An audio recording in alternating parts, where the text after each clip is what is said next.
9월은 가정의 달, 오늘은 특별히 어린이 주일입니다. 그래서 가정에 대한 말씀을 좀 나눠보고자 하는데요. 이 가정이나 가족 얘기를 하면 참 힘들어하는 분들이 계셔요. 이유가 혼자 된 분들, 또 가정이 어려운 분들, 이런 분들이 많이 힘들어하시죠. 근데 여러분, 성경의 모든 가정은 이런 세상적인 기준에서 행복한 가정은 없었습니다. 여러분, 성경을 보십시오. 없어요. 아브라함부터 시작해 보십시오. 아브라함 75세까지 자식이 하나 없었어요. 또 이삭의 가정을 생각해 보십시오. 야곱의 가정을 생각해 보십시오. 야곱의 가정은 한마디로 막장 중에 막장 가족입니다. 그래서 그 가정의 딸 하나가 성폭행을 당해서 수치를 당했고, 그로 인해서 그 아들들이 세겜성 사람들을 도륙을 했습니다. 칼로. 하여튼 우리가 상상할 수 없는 그런 일들이 많이 있었어요. 그래도 하나님이 사용하시지 않습니까? 나는 그런 가족도 없어요. 사도 바울은 결혼 안 했습니다. 그러나 사도 바울에게는 많은 영적인 자녀들이 있지 않았습니까? 영적인 가족이 있지 않았어요? 그런 의미에서 우리는 가정하고 무관하다고 말할 수가 없는 것입니다. 그래서 오늘은 가정에 대한 하나님의 말씀으로 다시 한번 우리의 생각을 정리하고, 그리고 우리의 가정을 좀 점검하고, 정말 우리가 축복된 하나님이 설계하신 가정이 어떤지를 한번 생각해 보는 시간을 가지고자 합니다. 창세기 3장에 하나님 사람 창조하시고 끝난 게 아니죠. 성경에 보면 하나님이 그 가정을 어떻게 운영해 가야 행복할 수 있는지, 또 하나님의 복을 받을 수 있는지 자세하게 기록을 해놨어요. 마치 가전제품을 사면 사용 설명서가 있죠. 그런데 그거 안 보는 사람도 많아요. 사실 안 볼 수는 있습니다. 그러나 여러분, 그거 안 보고 그냥 뜯고 누르고 막 하면 사용은 할 수 있는데, 그거 제대로 기능을 100% 여러분 익히고 누릴 수가 없습니다. 우리의 가정도 똑같아요. 결혼이야 누구나 하죠. 못합니까? 남자 여자만 만나면 다 결혼해요. 누구나 하는 겁니다. 그러나 문제는 그러한 가정을 하나님의 설계대로 하느냐 안 하느냐는 큰 차이가 있습니다. 그냥 살 수가 있어요. 그러나 여러분, 그렇게 하면 그 가정을 통해서 하나님이 예비하시고 약속하신 것들을 하나도 못 누릴 수 있다는 걸 아셔야 합니다.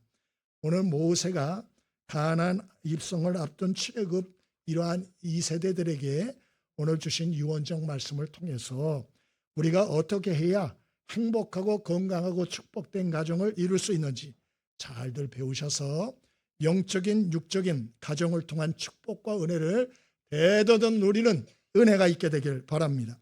그러면 모세를 통하여 성경이 알려주는 가정의 설계도, 복된 가정의 비결이 무엇입니까? 1절과 2절 같이 한번 읽어보겠습니다. 1절과 2절입니다. 함께 읽습니다. 시작. 이는 곧 너희의 하나님 너희에게 가르치라고 명하신 였더라. 너희가 건너와서 차지할 땅에서 행할 것이 곧 너와 내 아들과 내 손자들이 평생에 내 하나님 여호와를 그 모든 규례와 명령을 지키게 하기 위한 것이며 또 내 나를 아멘. 오늘 하나님이 모세를 통하여 주신 말씀을 통해서 우리가 하나님이 설계한 가정의 복과 축복을 누리기 원해서는 가정의 목적을 바로 알아야 된다 하는 사실을 깨닫습니다. 가정의 목적을 알아라.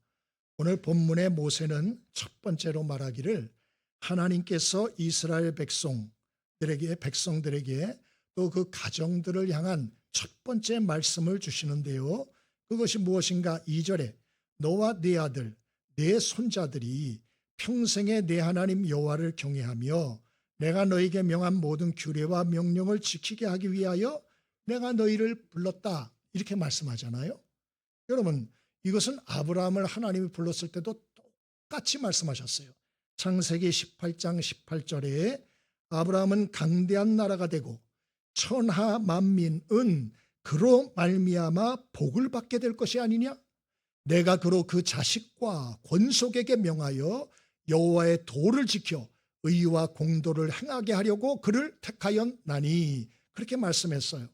하나님이 아브라함을 75세에 굳이 선택한 이유는 아브라함 혼자만 호사를 누리는 게 아니요, 아브라함뿐만 아니고 그 자손들도 하나님을 의지하고 말씀을 지켜 천하 만민이 그 가문을 통하여 하나님의 복을 받게 하는 축복의 통로로 사용하기 위하여 아브라함을 선택했다. 그게 성경의 말씀이에요. 모세를 통해서 주신 말씀도 똑같은 것입니다. 여러분, 그러므로 우리는 하나님이 우리 가정을 통하여 도대체 어떤 계획을 가지고 있는지, 어떤 기대를 가지고 가정을 주셨는지를 분명하고 확고하게 알아야 돼요. 세상 사람은 상관없죠. 우리는 알아야 돼요. 하나님이 그 이유로 가정을 세우시고 부르셨기 때문에. 하나님은 우리가 우리 세대만 살다 세상을 끝내기를 원치 않으세요. 하나님은 이 세상에 하나님의 구원의 역사와 또 하나님의 축복의 역사가 계속 이어지기를 바라세요. 그래서 우리에게 가정을 이루게 하신 것입니다. 그래서 자손을 주신 것이에요. 그러므로 그 자손들에게 믿음의 대를 잇게 하여, 그래서 하나님의 축복과 은혜가 우리 가정과 가문을 통하여 우리끼리만 행복한 게 아니고 세상을 복되게 하는 만민의 복의 통로로 쓰임받기를 원하신다.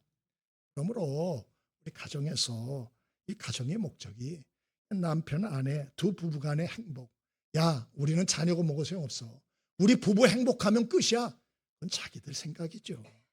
하나님이 가정을 이룬 원래의 목적은 전혀 그게 아니라는 거예요. 하나님께서 가정을 세우신 가장 큰 목적 중에 하나는 믿음을 갖게 하시고 믿음의 대를 이어 세상에 복이 되게 하는 것이다. 깨달음이 있게 되길 바랍니다. 여러분, 이 생각이 머리에 확실히 박혀 있어야 믿음의 대를 이을 수가 있어요. 이 생각이 흔들리면 근본이 흔들리는 겁니다. 두 번째로, 하나님께서 이 가정을 향한 설계도, 또 하나님이 복되고 축복된 가정을 온전히 우리가 세울 수 있는 비결이 무엇일까요? 2절, 3절입니다. 함께 읽어보겠습니다. 2절과 3절 함께 읽습니다. 시작.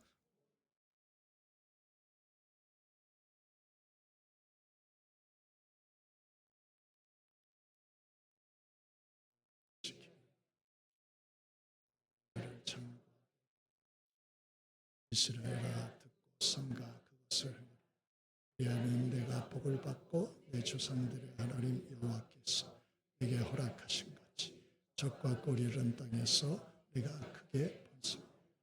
아멘. 하나님의 가정 설계도를 우리가 이루고 누리기 위해서는 첫째는 가정에 하나님이 세우신 목적을 알아야 된다 했고요. 두 번째는 믿음의 가치를 소중히 여겨야 함을 깨닫습니다. 믿음의 가치를 소중히 여겨야 된다. 한번 따라해 보실까요? 믿음의 가치를 소중히 여겨야 합니다. 하나님 모세를 통하여 말씀해 주시죠. 만일 너희와 너희 자손이 정말 하나님을 경외하고 그 말씀을 순종하면 세 가지를 약속해 주세요. 첫 번째는 너희들의 날이 장구할 것이다. 이 말은 장수할 것이다. 그런 약속이죠. 두 번째는 복을 받을 것이다 그러셨어요. 무슨 복인지는 언급을 안 했어요. 이게 더 기대가 되지 않습니까? 하나님이 생각하는 복을 주신대요. 이 복이 여러분에게 임하길 바랍니다. 내가 생각하는 복들이 있죠.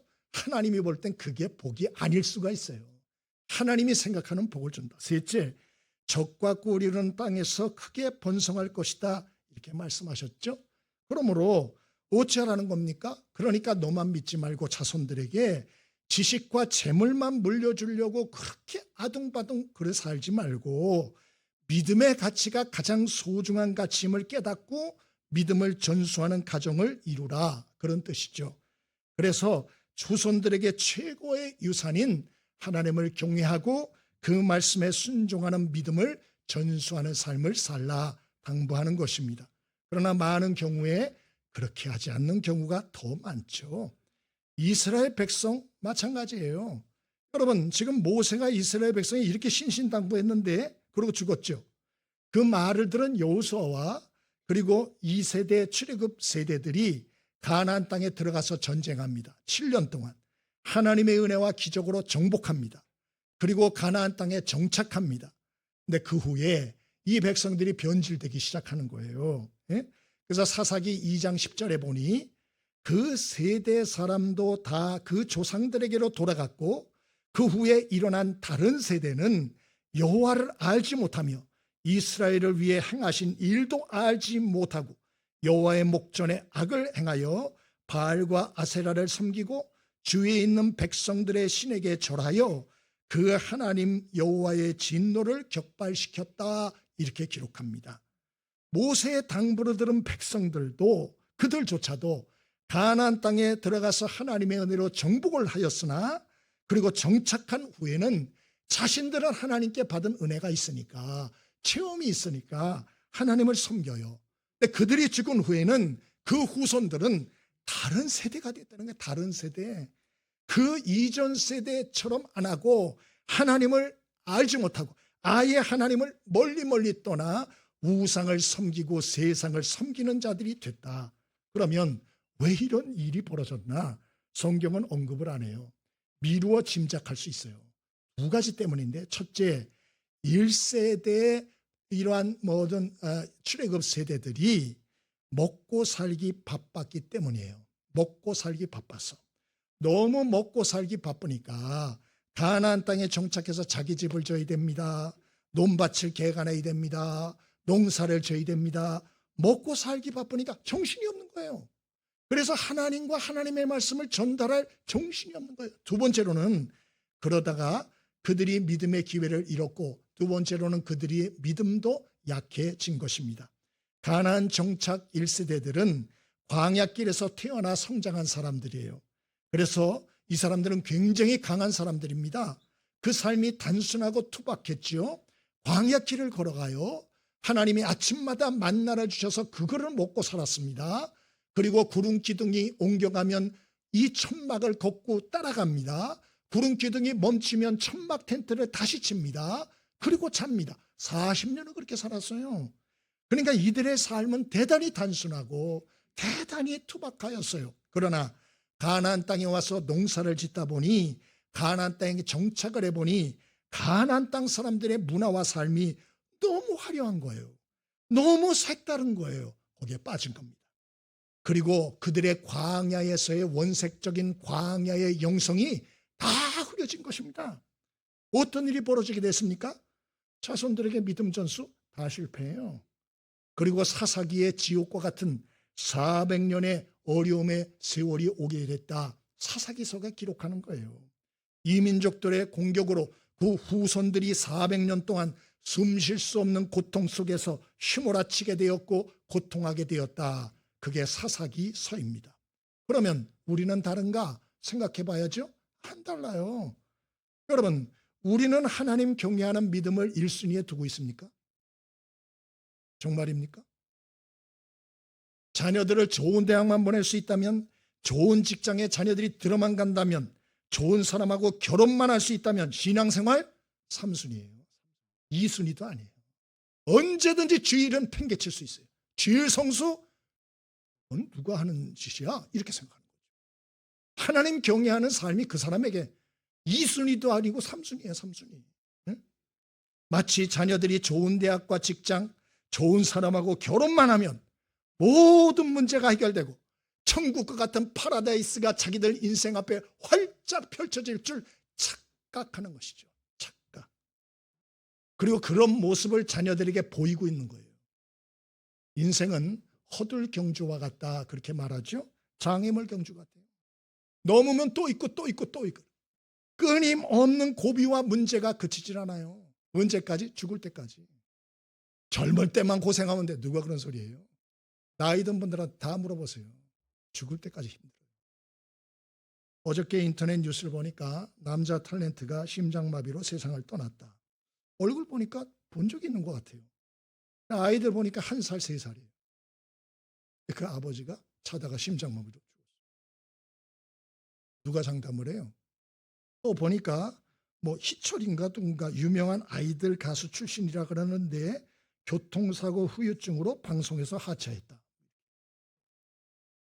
여러분, 좀 귀를 열고 눈을 열어서 보십시오. 그냥 코앞에 것만 보지 말고 좀 멀리 보세요. 인생이 그렇게 하찮습니까? 인생은 한 번뿐이고 길잖아요. 자녀들이 좋은 데가만 들어가고 좋은 직장에만 들어가고 좋은 사람하고 결혼만 하면 그 인생의 행복과 탄탄한 이러한 모든 성공대로가 활짝 열립니까? 아니라는 거 다 아시죠? 세계적인 복음성가 간수 레나 마리아라고 있습니다. 이분이 유명한 건 장애가 있어서예요. 스웨덴 시골 가난한 마을에서 출생했죠. 출생했는데 양팔이 없는 거예요. 어깨만 있어요. 어깨. 다리 한쪽도 장애예요. 이거 살 수 있겠어요? 근데 그 부모가 믿음의 사람들이에요. 어릴 때부터 하나님을 알려주고 믿음을 강력하게 심었습니다. 하나님이 너에게만 주신 은사와 삶과 계획이 있어. 약해지지 마. 그렇게 말합니다. 말만 그렇게 한 게 아니에요. 어릴 때부터 그렇게 가르쳤습니다. 그렇게 살게 했습니다. 수영을 가르칩니다. 장애인 올림픽 금메달 땁니다. 노래 부르게 합니다. 복음성가 가수 됩니다. 요리를 가르칩니다. 보통 애들하고 차별 없이 똑같이 가르칩니다. 그러므로 이 레나 마리아는 몸의 장애는 있지만 생각의 장애가 없어요. 얼굴이 보면 얼마나 빛나는지 몰라. 제가 종종 생각하는 게 그거예요. 아니 외국 사람들은 어쩜 얼굴이 달라. 예?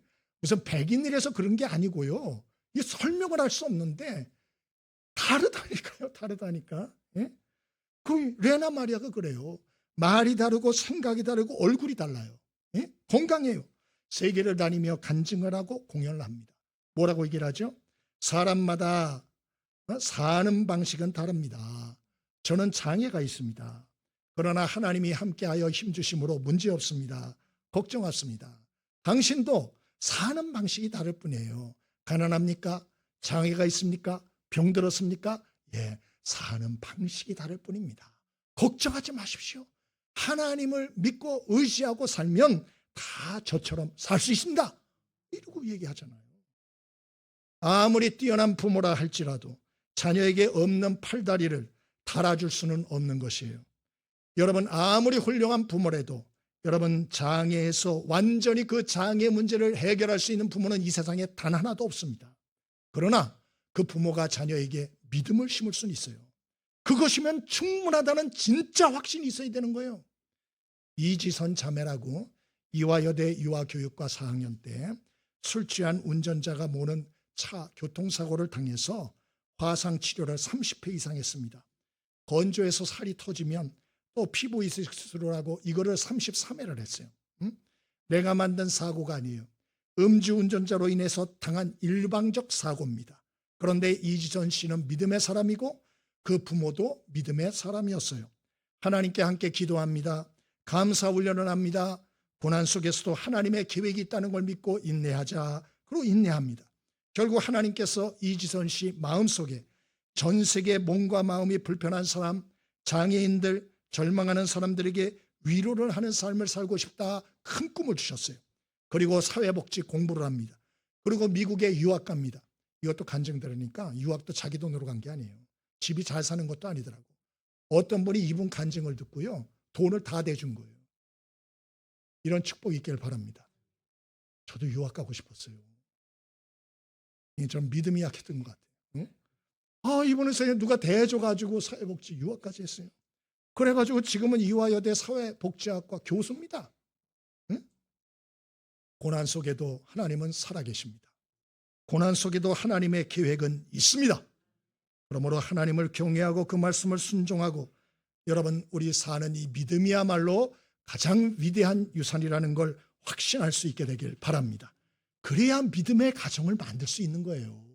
이 확신이 없으면 자손들에게 믿음을 전수해야겠다는 의지 자체가 없는 거예요. 그리고 그게 안 됩니다. 마지막 세 번째입니다.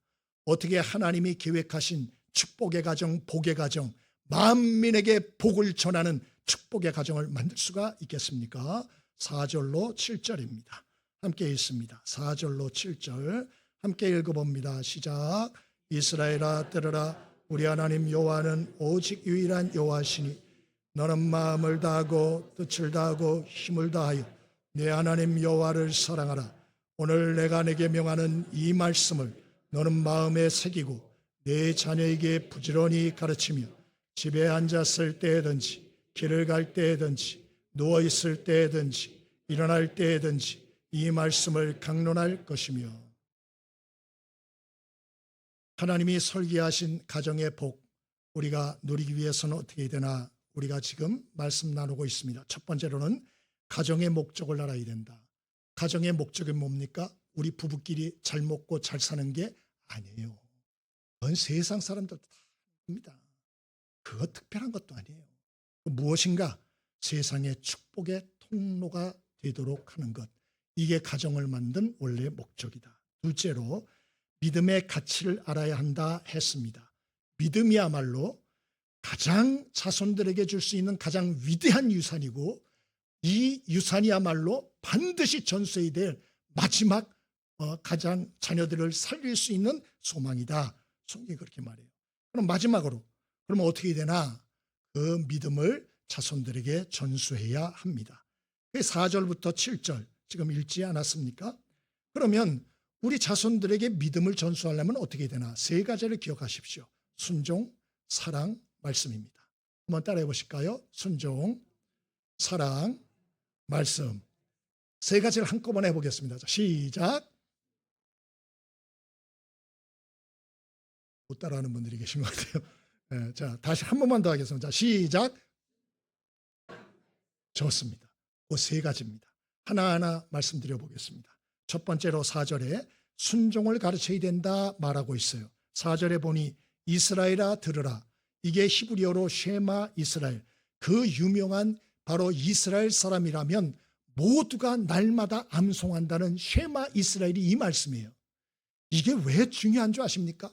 왜 유대인들이 날마다 일어나자마자 잠잘 때 외우는 줄 아세요? 그 이유가 있어요. 신앙이 전수되려면 첫 번째로 듣고 순종하는 훈련이 돼야 되기 때문에 그래요. 여러분, 믿음을 전수하고 말씀을 전해야 되는데 안 들어. 아예 말씀 자체를 안 들어요. 순종을 안 해요. 그러면 무슨 말씀을 전하는 게 의미가 있겠어요? 그래서 1번이 뭐냐? 들어라. 그 얘기예요. 자손들이 듣는 훈련을 시켜야 돼요. 듣는 훈련이 안 된 자손들은 그 무엇으로도 가르칠 수 없어요. 그런 자손은 어디 가서도 배울 수 없어요. 그런 자손들은 성장과 발전이 있을 수가 없어요. 그런 자손들은 어디 가서도 사랑 못 받습니다. 그래서 오늘 성경을 통하여 말하는 거예요. 순종을 가르쳐라. 순종을 훈련시켜라. 빠를수록 좋다. 많은 공부만 시키려 하지 말고 순종의 훈련이 돼야 하는 것입니다. 그러므로 여러분의 자녀들이 먼저 인격과 신앙의 사람이 될 수 있도록 어디 가서나 사랑받는 사람이 되도록 순종의 훈련을 잘할 수 있게 되길 바랍니다. 그러려면 첫째로 인사성 바른 아이로 키우십시오. 인사를 안 하는 아이들은 어른을 존중할 줄 모르는 거예요. 그런 아이들은 어른의 말 당연히 안 듣습니다. 어른 보고도 인사를 하라는데 어른의 말을 들어요? 안 들어요. 그러니까 아이들을 무조건 어렸을 때부터는 인사훈련부터 시켜야 돼요. 인사 안 하면 하라고 해야 됩니다. 인사해. 이렇게 해야 됩니다. 그래서 아이들이 순종의 훈련을 정말 잘 시키셔야 됩니다. 어른을 존중하는 법을 배우게 해야 됩니다. 그래야 사랑받습니다. 성장할 수 있습니다. 두 번째, 감사하는 훈련을 시키십시오. 작은 것, 사소한 것 하나도 감사할 줄 알게 하셔야 돼요. 미국에 가면 미국 사람들이 가장 잘하는 게 있어요. 그게 뭐냐? 감사합니다. 아이들에게 절대 공짜로 뭐 안 줍니다. 딱 주려고 그럴 때 뭐라 그래야지? Say what? 이렇게 물어봅니다. 그럼 thank you 그러면 줍니다. 절대로 안 줍니다. 공짜로. 왜 그렇게 하죠? 인색해서입니까? 아니에요. 너는 뭐든지 당연히 여기면 안 돼. 넌 당연한 줄 알지? 당연한 건 없어. 감사할 줄 알아. 그래야 그 아이들은 존중을 배우게 되고 모든 것에서 성장할 수 있게 되는 것입니다. 뿐만이 아니에요. 여러분, 예의 바른 아이로 키우셔야 합니다. 어떤 부모들은 아이를 기죽이지 않으려고 아이가 떠드는데도 막지 않고 함부로 하는 사람이 있습니다. 아이들이 예의 없이 버릇없이 행동해도 방치하고 오히려 귀엽다고 웃습니다. 어리석은 사람들입니다. 참 어리석은 사람이에요. 그 아이가 부모 없는 자리에서 그렇게 하면 다른 사람들이 그거 봐줄 것 같아요? 전혀 안 봐줍니다. 그러므로 아이를 예의 바른 아이로 키워야 되는 거예요. 그렇지 않으면 어디 가나 골칫덩어리 됩니다. 어디 가나 문제아가 됩니다. 어디 가서나 참 보기 어려운 사람이 되는 거예요. 그리스를 다녀온 목사님 계십니다. 그리스는 90%에서 93%가 그리스도인이에요. 동방정교의 신자입니다. 기독교 일파죠. 어쨌든 교회를 다니는데 모든 공립 사립학교가 유치원부터 고등학교까지 학교에 등교를 하면 아이들이 교정에 서서 기다립니다. 그리고 8시 20분이나 30분에 교정에 다 모여서 주기도문을 통성으로 암송하고 교실에 들어가게 합니다. 다 그렇게 한대, 다. 예? 일찍 와 있는 아이들도 교실 못 들어갑니다. 운동장에서 놀게 합니다. 여러분 왜 그럴까요? 존중입니다. 그리고 예의입니다. 그리고 질서를 지킬 줄 아는 아이로 키우는 것이에요. 그래서 그런지 그리스는 청소년 범죄가 굉장히 적다고 합니다. 유치원부터 대학까지 무상교육입니다. 등록금이 없습니다. 병원비도 무료입니다. 그래서 월급을 타면 40%가 세금으로 빠져나갑니다. 그래서 이 복지가 너무 지나쳐가지고 그리스가 예전에 국가 부도 위기에 몰리지 않았습니까? 어찌됐든 간에 아이들 교육에 대해서는 진지하게 생각을 해봐야 돼요. 우리가 애들 교육을 제대로 가고 있나? 생각을 하지 않겠어요? 제가 필리핀에 예전에 갔을 때 카톨릭 국가 아닙니까? 제가 가서 처음에 충격을 딱 2번 받았는데요. 한 번은 그 미션 스쿨 학교를 갔는데 뒤에서 우리가 보고 있는데 그 교사 선생님이 수업을 시작하기 전에 기도를 하는 거예요. Let's pray. 그러면서 애들이 다 기도를 하는 거예요. 진지하게. 충격을 받았어요. 우리나라는 기독교 학교도 그렇게 안 합니다. 그런데 필리핀은 그렇게 해요. 선생님이 기도합시다. 애들이 다. 와, 충격받았습니다. 또 한 번 충격을 받았어요. 그게 뭐냐? 제가 이제 목사라는 걸 알고 패스터 홍이라고 소개를 했어요. 그런데 아이들이 나가면서 제 손을 자기가 끄는 거예요. 제가 손을 준 것도 아니에요. 제 손을 자기가 잡아. 자기 머리에 딱 올리더라고. 기도해달라는 거. 축복해달라는 거. 제가 감동을 받았습니다. 와, 저는 은성교회 지금 20년 목회합니다마는 어떤 아이도 제게 자발적으로 와서 목사님 저에게 축복 기도를 해주십시오. 한 명도 없었어요. 필리핀에는 나가는데 지가 제 손을 끌어서 지 머리에다 댑니다. 충격받았어요. 우리 아이들 교육을 어떻게 하는 게 맞을까? 이런 생각을 했습니다. 여러분, 자녀들에게 순종을 가르치십시오. 예의 바른 아이로 키우십시오. 어른들의 말을 새겨들을 수 있는 아이로 훈련할 수 있게 되길 바랍니다. 바로 자녀에게 믿음을 전수하려면 1번, 말씀을 가르치는 게 아니에요. 그건 제일 꼴등이에요. 1번으로 해야 될 게 순종을 훈련해야 되는 거예요. 왜 믿음이 전수가 안 되나? 자손들이 순종이 훈련이 안 된 겁니다. 2번째로 훈련을 우리가 해야 될 것은 뭐라 그랬죠? 사랑을 부어줘야 돼요. 5절에 그 말씀이 나오죠. 마음, 뜻, 힘을 다해 하나님을 사랑하라고. 하나님만 그래야 되는 거 아니에요. 우리 자녀들도 마음과 뜻과 힘을 다해 사랑을 쏟아부어야 돼요. 왜? 사랑을 받아 본 사람만이 사랑할 줄 알아요. 그러므로 자녀들에게 많은 사랑을 쏟아줘야 하는 것입니다. 그러면 어떤 사랑을 쏟아줘야 되나? 게리 체프만의 사랑의 5가지 언어라는 책이 있어요. 여기 5가지 쏟아야 할 사랑이 나와요. 1번이 뭐죠? 인정하는 말. 2번째, 함께하는 시간. 3째, 선물. 4번째, 봉사. 5번째, 스킨십이에요. 한 번 더 얘기합니다. 인정하는 말, 함께하는 시간, 선물, 봉사, 스킨십. 5가지를 얘기해요. 여러분, 이 중에 제일 중요한 게 무엇일까요? 인정하는 말이에요. 그게 1번이에요. 그래서 우리 자녀들에게 인정하는 말, 축복의 말, 칭찬의 말, 위로의 말을 많이 해야 돼요. 말 한마디로 천냥빚을 갚는다 했지만 말 한마디로 천년 왼수가 될 수 있다는 걸 아셔야 돼요. 예전에 종로구 아파트에서 실제로 일어났던 일이에요. 중학교 3학년 남학생이 아버지가 술만 먹으면 집에 와서 행패를 부리고 꾸짖을 하고 폭언을 하고 아들이 참다 못해 주방에 가서 칼로 아버지 찌르고 그리고 아파트 밖에 나갑니다. 중학교 1학년 여자 학생이 바깥에서 친구들하고 깔깔거리고 웃고 있었어요. 가가지고 목을 찔렀어요. 그래가지고 이 여학생이 죽었어요.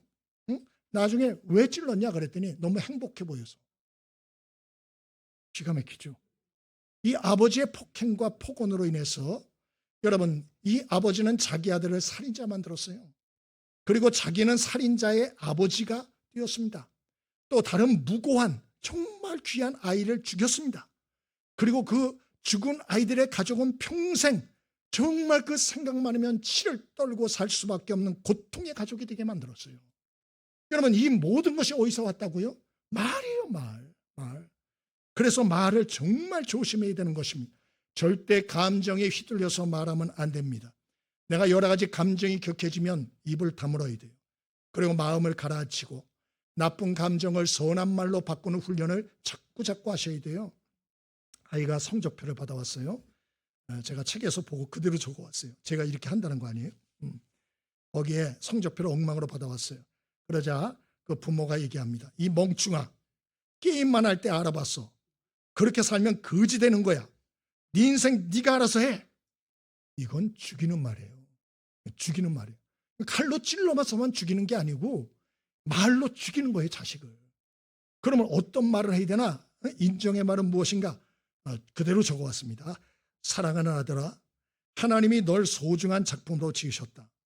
내 성적과 상관없이 하나님과 아빠는 널 사랑해. 다음엔 게임 좀 줄이고 더 잘할 수 있지? 아빠가 기도할게. 감동이. 천지차이지 않습니까? 천지차이. 예? 아들이나 무슨 애들이나 어른이나 세상 살아가는 게 힘들어요. 버겁습니다. 그러면 탈진되고 상처받을 때가 많은데 가정에서 사랑의 배터리가 충전이 돼야 되거든요.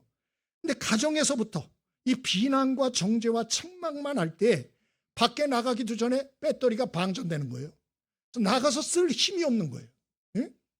여러분, 그러므로 저와 여러분이 우리는 인정하는 말 정말 많이 해줄 수 있게 되길 바랍니다. 그리고 함께하는 시간도 좀 많이 같이 해주세요. 그리고 선물도 해주세요. 해주실 거죠? 표정들이 너나 해라 뭐 이런 표정이신 것 같아요. 선물도 하십시오. 그리고 기쁨으로 봉사도 하십시오. 그리고 5번째가 스킨십이에요. 스킨십. 제가 이거 아주 재밌게 봤는데 거기 이제 버지니아 사티오라는 가족치료 전문사가 그런 얘기를 했어요. 이러한 가족끼리 포옹을 많이 하고 스킨십을 안 하는 애들은 밖에 나가서 한대요. 무슨 소리인지 아세요? 여러분, 이제 학교 가는 애들 보면 중학교 2학년밖에 안 된 애들이 다정해 남자 여자애가 손을 잡고 남자애가 여자의 머리를 쓰다듬으면서 학교 정문을 바로 안 들어가고 한 바퀴, 두 바퀴, 세 바퀴 도는 애들 보셨어요? 안 보셨어요? 그럼 봤어요. 걔들 왜 그럴까요? 네. 사랑 결핍증이에요. 애정 결핍이에요. 애정 결핍. 그런 애들이 밖에 가가지고 그렇게 한다는 거예요. 그러면 여러분은 가정에서 스킨십을 많이 하는 게 낫겠어요? 여러분의 자녀들이 밖에 나가서 스킨십을 많이 하는 게 좋겠어요? 밖이 좋아요? 집에서 자녀들을 안아줄 수 있길 바랍니다. 저도 안아주는 것까지는 아직 안 해봐가지고 한번 해보려고 그러면. 그리고 자녀들도 부모를 좀 안아주기를 바랍니다. 오늘 아멘 안 하기로 작정하셨어요? 다시 여러분 가정에서 많이 안아줄 수 있기를 바랍니다.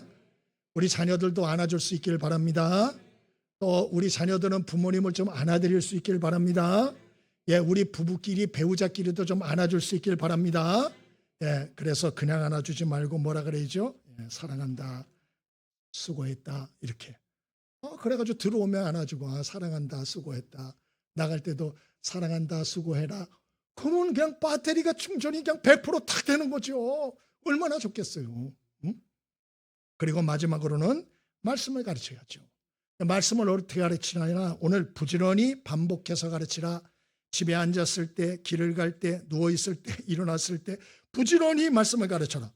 왜 이렇게 하라는 소리예요 도대체? 왜 이렇게 부지런히 바쁘게 하라는 얘기냐? 그것은 세상 악한 문화에 폭격받기 전에 우리 자녀들의 마음과 생각 속에 하나님의 말씀이 자리 잡게 하라, 그런 뜻이에요. 자녀들은 삶은 만만치가 않아요. 학교 폭력이 만연해요. 그리고 음란한 매체에서 성적으로 잘못된 가치관들이 폭탄처럼 쏟아지고 있어요. 또 술과 담배를 아무렇지도 않게 생각해요. 심지어는 마약에까지 노출된 고등학생들이 우리나라에 실제로 있어요. 그리고 동성애도 아무렇지도 않대. 그게 어때? 이렇게 생각하는. 그것을 부추기는 게 세상 문화입니다. 우리 아이들은 무엇이 옳은지 무엇이 옳지 않은지 모르고 공격받고 흔들리고 있어요. 그 정신세계가 이미 흔들리고 있다고요. 무너지고 있다고요. 그런데 그 자녀들에게 좋은 대학만 보내면 좋은 인생이 되는 겁니까? 이미 그 안이 무너졌다니까요. 그 안이 흔들리고 있다니까요. 그 안이 썩어가고 있어요. 그러므로 이러한 영적 공격들을 심각하게 생각하고 미리 어릴 때부터 부지런히 반복적으로 말씀을 알려줄 수 있길 바랍니다. 또 모범된 삶으로 가르쳐야 돼요. 그래서 아이들이 혼자 말씀 읽기가 어려우니까 같이 예배에 자꾸 참석하고 같이 기도의 자리에 함께하고 같이 바자회에도 같이 짜장대회에도 같이 자꾸 해버릇해야 돼요. 그래야 우리의 삶으로 아이들을 가르치는 거예요. 마지막으로는 기도로 말씀을 가르쳐야 돼요.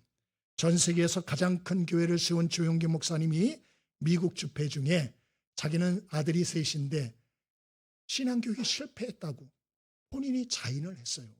여러분, 이러한 목사님도 자녀 교육을 믿음 신앙교육에 실패했는데 누가 자랑할 수 있겠어요? 이건 누구도 자랑할 수 있는 일이 아니에요. 앞서 말한 그런 모든 것을 다 해도 신앙 전수에 실패할 수 있어요. 그럼 어떻게 해요? 포기해야 됩니까? 기도해야죠. 기도. 하나님은 영원하시고 그분은 우리 자녀들과 끝까지 함께 하시니 기도해야 할 줄 믿습니다. 어떤 책을 보니까 유도 선수가 지하철을 탔어요. 그런데 맞은편에 덩치 큰 취객 하나가 나타났어요. 지하철에서 횡포를 부립니다. 소리를 지르고 욕을 하고 사람들에게 피해를 주며 다가와요. 유도 선수가 앉아 있는데 화가 납니다. 나한테 시비 걸면 업어치기 한 판. 넌 뼈도 못 추리게 하겠다. 가만히 노려보고 있습니다. 취객이 자기 앞에 오려고 합니다.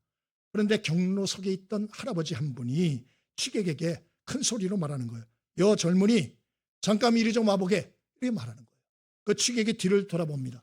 왜요? 그렇게 대봐요. 그리고 다가갑니다. 할아버지가 그 참 취객을 보면서 올려다보면서 왜 집안에 무슨 일이 있었어요? 이렇게 말을 했어요. 그러자 그 순간 덩치 큰 이 사람이 갑자기 조용해져요.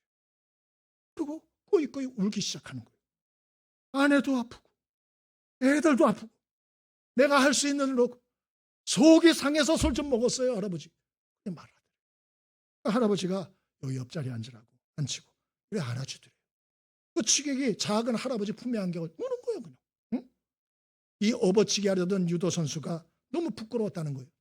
힘으로만 제압하려 했던 자신이 부끄럽고 할아버지가 넓은 마음으로 받아주고 그리고 소란한 지하철을 조용하게 하는 걸 보며 자기가 깨달음이 많았다. 응? 아마도 이 할아버지는 취객의 모습을 통하여 젊은 날 자기의 모습을 본 듯하다. 자기의 젊은 날 자기도 자기 뜻대로 되지 않아 괴로워하던 때를 기억했던 것 같다. 이제 글을 끝냈어요. 여러분, 우리만 힘들어요? 자녀들도 힘들어요. 세상살이가. 응? 우리는 살아봐서 알잖아요. 여러분 공부했을 때 쉬웠어요? 어려웠어요? 나는 공부가 꿈이었다. 정말 쉬웠다. 이러면 손 들어보세요. 보잖아요. 지금 뭔 소리를 하는 거예요? 표정으로. 그럼 보시지 않습니까? 공부하는 것도 힘들고 친구 관계도 힘들고 선생님과 관계도 힘들고 너무너무 힘들어서 별 생각을 다 했을 때도 많이 있지 않습니까? 우리 자녀들도 똑같다는 거예요. 그러므로 우리가 자녀들을 위해서 최선을 다하지만 그 자녀들을 불쌍히 여기는 마음만은 포기하지 않게 되길 바랍니다. 그리고 같이 기도해 줘야 돼요. 눈물로 기도해 줘야 돼요. 말씀을 마칩니다. 오늘 하나님이 가정을 세운 설계도를 말씀대로 살펴보았습니다. 그 하나님의 설계도대로 복과 은혜를 누리고자 하면 가정의 목적을 알아야 된다 말씀을 드렸습니다. 두 번째로는 뭐라 그랬죠? 믿음의 가치를 소중히 여겨야 된다 했습니다. 마지막으로는 믿음을 전수해야 된다. 그래서 순종을 가르쳐야 되고 사랑을 쏟아부어줘야 되고 그리고 말씀을 전해주되 우리가 반복해서 하되 또 삶으로 우리가 가르치고 뿐만 아니고 우리가 기도로 가르쳐야 된다 말씀을 드렸습니다. 마음에 잘 새기셔서 저와 여러분이 영적 가족이든 육적 가족이든 하나님의 온전히 말씀대로 행하여 그 하나님의 복을 자자손손 누리는 은혜가 있기를 바랍니다.